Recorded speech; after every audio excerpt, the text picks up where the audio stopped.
From Walking in Grace, this is the Straight Truth Podcast, Christian truths in an increasingly secular world.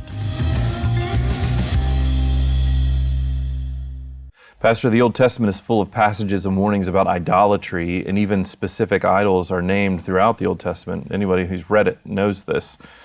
Even some are mentioned in the New Testament, but not as much, of course. But I'm thinking, like, even the first two of the Ten Commandments, no other gods before me, no images of gods, of the Lord God, no images can be made.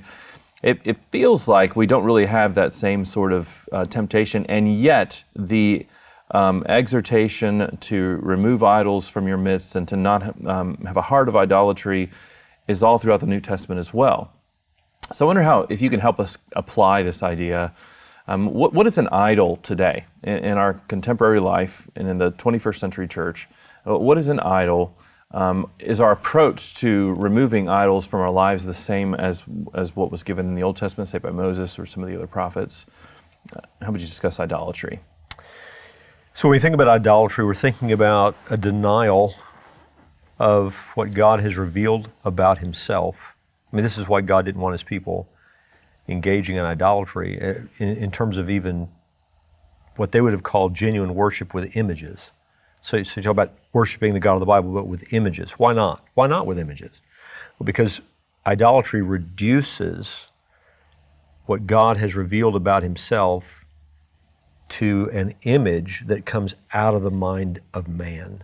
So it's making God in an image that derives its source from you instead of from God. And so it's a denial of God. It's a false God. That's what idols are. They're false gods.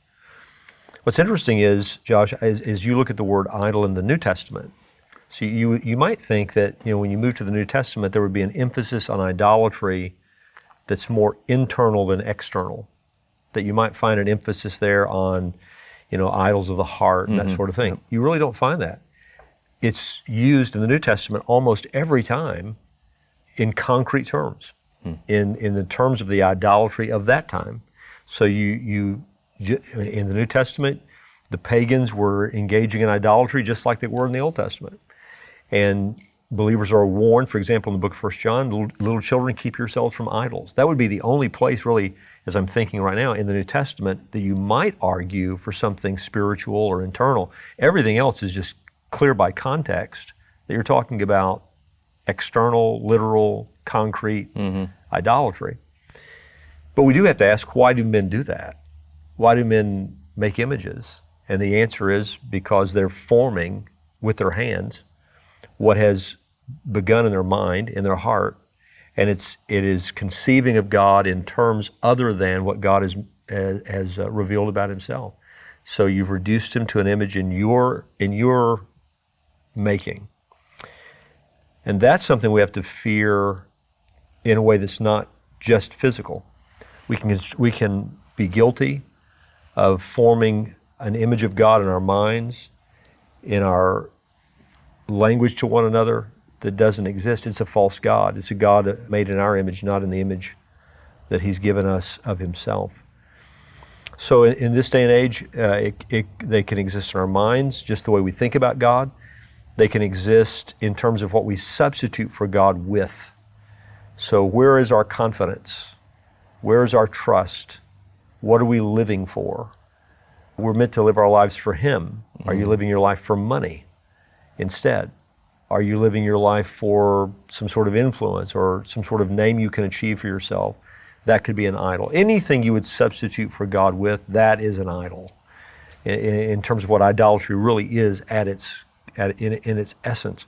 But the only reason I mentioned the concrete external issue is because I think we're still prone to that. Not necessarily now in this day and age so much making little pictures of God, though people do that.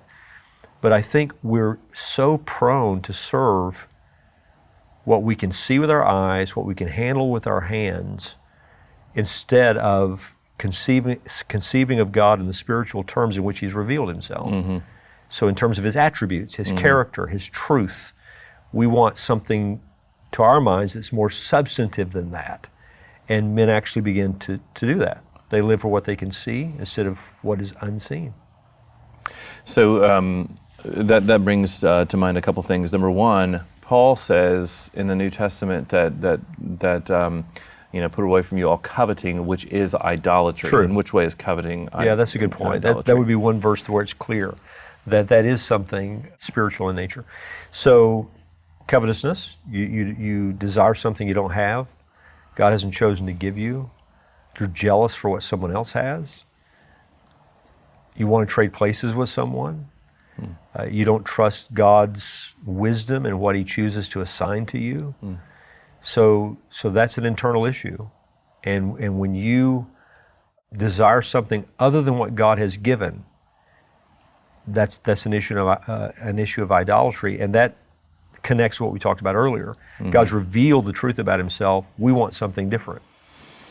So when you don't trust Him and you want something He hasn't given to you, then you've put something in the place of God. God would have you assigned this. You don't like that. You want to pursue something else. That involves a rejection of God and His assignment to you. So you actually want another God. You want a God who would give you this instead of that. And so that's in that way it's idolatry. You've put something in the place in the place of the God who is indeed sovereign over your life. Yeah, and in that way, the attraction of idolatry in the Old Testament is not really any different substantively than what you've just said about this sort of substitution of one thing in exchange for the true God of the Bible. Yeah, and the longing for something. I think about the golden calf incident. Right. I mean, Genesis 32. Yeah. So they're doing that in the name of the true God. Obviously, it's dishonoring to Him. Right. But why did they want something tangible? And I think that is a connecting point in what we've discussed, and that is we're called to live by faith, not by sight. And what do we want? We want sight. Right. We want something tangible, substantive, I can hold on to. And so we end up substituting for God with the things that seem more real to us. And that's a danger. I know Moses says in Deuteronomy that the people of Israel were sacrificing, or there's going to be this temptation, they're going to be sacrificing to these other gods, and he says they sacrifice to demons who aren't God.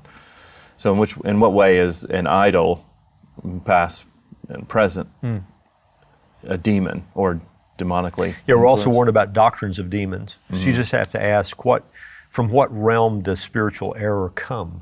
And it's the domain of darkness. It's the satanic realm. It's the demonic realm. So when you talk about idolatry, you're talking about that which is inspired by demons. I mean, they're involved in it. They stand behind it. And that's true from a doctrinal point of view. It's also true from a practitioner point of view. Where do these practices come from? They come from the realm of darkness. It's not what God has prescribed. So where did it come from? And it arises out of man's fleshly mind affected by sin. But that's informed by the domain of darkness. So there's a demonic element to this. Thanks again for joining us for this episode of the Straight Truth Podcast. Now, Straight Truth is listener supported. So if you'd like to find out ways how you can help us to continue to produce this podcast, you can go to our website and find out ways to do that, straighttruth.net. At that website, you'll also find links to all of our previous episodes and our social media channels, so be sure to check it out. Straight Truth is a production of Walking in Grace Ministries, the preaching and teaching ministry of Pastor Richard Caldwell. For more information, go to walkingingrace.org.